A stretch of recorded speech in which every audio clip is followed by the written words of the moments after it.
1 Corinthiens 7 versets 2, 4 à 5, 7 à 11 LSG 2 Toutefois, pour éviter l'impudicité, que chacun ait sa femme, et que chaque femme ait son mari. 4 La femme n'a pas autorité sur son propre corps, mais c'est le mari, et pareillement, le mari n'a pas autorité sur son propre corps, mais c'est la femme.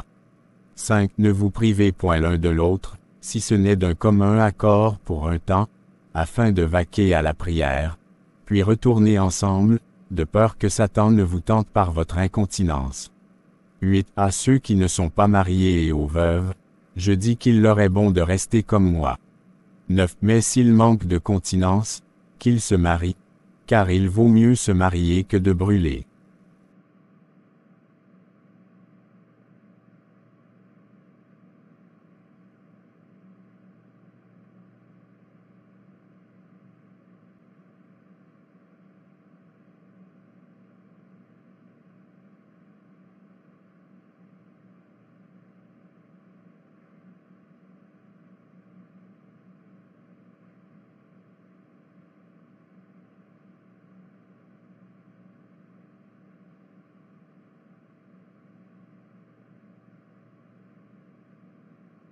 La Bible interdit les relations sexuelles hors mariage. Le sexe est doux mais très mortel. Est-ce que vous êtes-vous déjà demandé pourquoi Dieu a posé avec précaution une membrane de sang dans l'ouverture sexuelle d'une femme? C'est une membrane mince qui recouvre partiellement ou complètement l'ouverture du vagin. C'est ce qu'on appelle le hymen. Pourquoi Dieu notre Créateur mettrait-il un tissu cassable plein de sang à la porte même de l'ouverture sexuelle de la femme? Pourquoi est-ce si bien placé à cette entrée, comme un ruban attaché à l'entrée d'une nouvelle maison sur le point d'être lancé? Pourquoi est-il rempli de sang qui se répand quand il est brisé? Pourquoi? Sans aucun doute, le hymen est une porte. C'était Dieu, notre Créateur, qui a placé ce vaisseau rempli de sang là-bas comme un blocage de l'alliance, un signe d'alliance entre le porteur et celui qui plonge dans son ouverture. Devant Dieu, la désintégration d'une femme n'est pas un acte décontracté de plaisir. C'est une alliance sérieuse frappée et confirmée par le sang versé ce jour-là. C'est la manière de Dieu de dire, celui qui plonge dans cette femme ne pourra le faire qu'en faisant une alliance de sang pour se joindre à elle pour le reste de sa vie, à partir de ce moment-là. Peu étonnant pourquoi les rapports sexuels ont été conçus par Dieu pour se dérouler uniquement et seulement après la clôture du contrat de mariage. Celui qui a fabriqué le corps, les hormones, les organes, les nerfs, les tissus, etc. Dieu l'a dit en termes clairs, le corps n'est pas pour la fornication. Quiconque choisit d'utiliser le corps pour la fornication doit savoir elle travaille directement contre le plan de Dieu et qu'il y aurait définitivement une conséquence maintenant ou à la vieillesse. Il y a un lien spirituel, un processus surnaturel qui se déroule dans le cœur d'une femme au premier homme qui y entre en particulier à ce moment précis où l'hymen se casse. Il n'y a pas d'alliance sans sang. C'est pourquoi la membrane contient assez de celle-ci. En fait, ce qui se passe la première fois qu'une femme a des rapports sexuels n'est pas seulement un sexe, mais une immersion et une baignade de l'homme avec son sang d'hymen pour initier une alliance hautement reconnue dans le domaine spirituel de la lumière et de l'obscurité. La première fois que cela se produit, il marque sa cérémonie d'ouverture de la cérémonie d'ouverture et chaque expérience ultérieure continue à rafraîchir ou à renforcer cette alliance ou à en établir une autre avec une autre personne. Beaucoup ont lavé des garçons inutiles avec cet hymen blood. Beaucoup ont frappé des alliances irréversibles avec des hommes qui n'ont rien à voir avec leur destinée. Beaucoup ont partagé ce sang d'hymen dans l'activité sexuelle avec des hommes possédant des démonstrateurs alors que d'autres ont frappé des alliances trop précieuses avec des bâtons de bougie alors qu'ils exerçaient le sexe avec elles. Si seulement ils le savaient, beaucoup de filles qui se laissaient négligemment être déshéritées dans le but d'être parmi les grandes filles ne l'auraient jamais fait. Permettez-moi de le dire en termes clairs. Ou ne savez-vous pas que celui qui est uni à une prostituée, par l'activité sexuelle, est-il avec elle une seule chair? C'est pourquoi, de nombreuses filles ne sont pas encore mariées, leur composition spirituelle est déjà brisée et déséquilibrée, car elles ont mêlé leur âme à celle d'hommes différents. Chers célibataires, sachez aujourd'hui qu'il existe une proportion définie de votre vertu qui vous laisse chaque fois qu'un homme entre en vous et que cet homme vous quitte, il part avec lui. Imaginez combien de vous-même soit perdu chaque fois qu'un homme entre en vous sans une obligation ou un contrat de mariage convenablement signé. Le sexe est une affaire spirituelle. Un don de vous-même à un autre. Toutes ces choses ont des implications spirituelles fortes et terribles. Un hymen cassé vous ouvre à l'esprit de l'homme qui l'a brisé, à tout autre esprit qui a mêlé à l'esprit de cet homme, à ceux qui ont mêlé le sien avec lui et à l'esprit de tout autre homme qui entre chez vous par la suite. La partie amusante est que le sexe préconjugal n'est pas du tout drôle. Ce qui se passe entre les lignes pourrait être mortel et dangereux. Le premier jour, une dame, ou un homme, fait qu'il y aura un transfert spirituel du destin. Le péché de la fornication donne aux démons et aux personnes occultes l'accès direct à la destinée donnée de votre Dieu. Ainsi, les gars, reliez-vous. Les filles sont prudentes. Peu importe, mais ça compte beaucoup. De grandes choses viennent de petites choses que nous faisons. Je sais qu'une âme a été touchée aujourd'hui, reste bénie. Pour ceux qui l'ont perdu, que la grâce de Dieu vous procure de ne plus pécher. Derrière un beau corps peut se cacher un mauvais esprit. Attention avec qui vous couchez. Que Dieu vous bénisse. Genèse 38 verset 9 LSG Onan, sachant que cette postérité ne serait pas à lui, se souillait à terre lorsqu'il allait vers la femme de son frère, afin de ne pas donner de postérité à son frère. La masturbation est le plus grand démon sur terre. Si vous masturbez, vous serez toujours pauvre chaque fois que vous vous masturbez, vous faites un don de sperme au royaume des ténèbres. La masturbation est comme avoir des relations sexuelles dans les rêves, chaque fois que vous relâchez, vous enceintez un démon et comme une femme, chaque fois que vous vous masturbez, vous avez des relations sexuelles avec un démon et parfois vous tombez enceinte d'un démon. Avez-vous déjà demandé comment vous vous voyez vous-même avec des enfants ou en train d'allaiter un bébé dans les rêves alors que vous n'en avez pas physiquement? C'est le ou les démons que vous avez mis au monde à cause de vos masturbations. Dimanche dernier lors de la section 1, un homme très intelligent est venu me voir, se plaignant d'avoir eu un accident en 2014 et a perdu sa voiture. Il a failli perdre sa vie, mais Dieu l'a sauvé. À partir de 2014, il avait demandé à obtenir de l'argent du gouvernement pour un prêt. Alors que je priais pour lui, Dieu m'a révélé qu'il avait fait don de toute sa fortune aux démons, qu'il s'est masturbé 4 à 5 fois par jour. Quand je lui ai demandé, il me l'a avoué et m'a demandé de le délivrer. J'ai prié pour lui et lui ai dit que ce soir, vous ferez un rêve, une femme viendra vous faire l'amour, attrapez-la et tirez une bague d'elle, ce sera la fin de vos problèmes. Hier, il a eu un rêve, son ancien camarade de classe est venu lui faire l'amour, il l'a attrapé, a enlevé un anneau de son doigt et s'est réveillé. Il me accent aigu diatement.au aujourd'hui à 15h45 précise, il a reçu une alerte, 1,3 million de rands ont été versés sur son compte par Rhodes Funds. Beaucoup d'entre vous auraient été très riches mais à cause de la masturbation, votre richesse, joie et bonheur ont été offerts comme don à des démons. La distance n'est pas une barrière. À exactement minuit, ce démon qui a mangé votre fortune vous divorcera pour toujours au nom puissant de Jésus. Je te retourne ta fortune au nom de Jésus-Christ.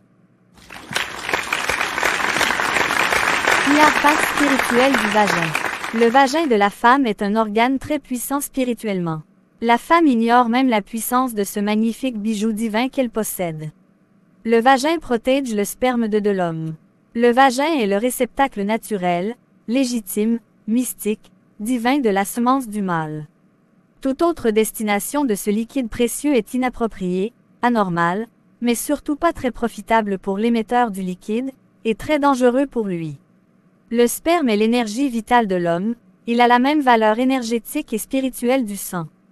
Compte tenu de cette valeur-là, des entités du bas astral en raffolent et s'en délectent et cette délectation se fait pour la perte du propriétaire et de l'ensemble des humains. Pour soustraire ce précieux liquide à ces entités malfaisantes, la providence divine a donné l'insigne pouvoir à l'intérieur du sexe féminin pour désactiver ce liquide de son énergie prisée par le monde des ténèbres. En d'autres termes, tout liquide séminal émis par le mâle et qui n'a pas eu contact avec l'intérieur du sexe de la femme garde son potentiel d'énergie dont les entités malfaisantes se délectent et reste comme une arme chargée dans les mains d'un fou. Voilà pourquoi il n'est pas conseillé de verser son sperme par terre. Exemple. Quoi interrompu ou la masturbation, etc. Le vagin est une arme. Pendant les rapports sexuels, le vagin enregistre la fréquence spirituelle du partenaire. Alors cette femme peut contrôler à distance un homme avec qui elle a couché même s'il y a de cela 20 ans. Elle peut lui transférer des énergies négatives comme positives à n'importe quel moment. Elle le fait souvent inconsciemment. La femme sans le savoir a le pouvoir sur elle, homme avec qui elle a couché. C'est pour ça qu'il faut éviter de coucher avec une femme en colère. Il y a des secrets qu'on ne peut dire, mais retenez une chose, la femme a une grande puissance divine. Le mariage ne guérit pas le désir sexuel, les envies, si ça guérissait. L'adultère n'allait pas exister. Il ne faut pas voir le mariage comme une libération sexuelle. Le contrôle de soi reste une obligation. Le désir sexuel ne tient pas compte que tu sois marié ou pas. Tu peux être Salomon dans le royaume ou David dans les louanges ou Abraham dans la foi ou encore dans la guerre, mais si tu n'es pas Joseph dans la discipline, tu vas finir comme Samson dans la destruction. Le mystère du sexe. L'un des plus puissants canaux de transmission parmi les portes du corps d'un être humain est le sexe. C'est la raison pour laquelle Satan a récupéré le sexe pour influencer et commander la terre. Je vais vous expliquer un mystère simple. Pendant un rapport sexuel, il y a ce qu'on appelle l'échange de fluide ou de sécrétion et donc échange de semences. La semence palpable est spirituelle en effet, chaque partenaire va transmettre à l'autre sa semence, une partie de lui-même sous forme liquide ou spirituelle, qui sera à son image et selon sa ressemblance. Sachant que l'être humain est tripartite, c'est-à-dire composé de 3 parties, à savoir le corps, l'âme et l'esprit, sa semence l'est également. Semence palpable et spirituelle en effet, chaque partenaire va transmettre à l'autre sa semence, une partie de lui-même sous forme liquide ou spirituelle, qui sera à son image et selon sa ressemblance, sachant que l'être humain est tripartite, c'est-à-dire composé de 3 parties, à savoir le corps, l'âme et l'esprit. Par ricochet, chacun transférera par sa semence, une copie de lui-même à son conjoint, et comme l'âme est dans le sang, et que les liens familiaux, héréditaires, et les alliances sont liées aussi au sang, il y aura transfert de liens, d'énergie, d'autel, etc., car quand 2 corps s'accouplent, ils forment qu'une seule chair. Rappelons que la vie, la mort, la santé, la maladie, le succès, l'échec, la royauté, l'esclavage, la bénédiction, la malédiction sont dans le sang, et que autant la bénédiction est contagieuse, autant la malédiction l'est aussi. Par conséquent, en 5 minutes de plaisir, si tu n'y as pas pris garde, tu peux détruire ton étoile. Le mystère derrière le sexe, l'un des plus puissants canaux de transmission parmi les portes du corps d'un être humain est le sexe. C'est la raison pour laquelle Satan a récupéré le sexe pour influencer et commander la terre. Je vais vous expliquer un mystère simple.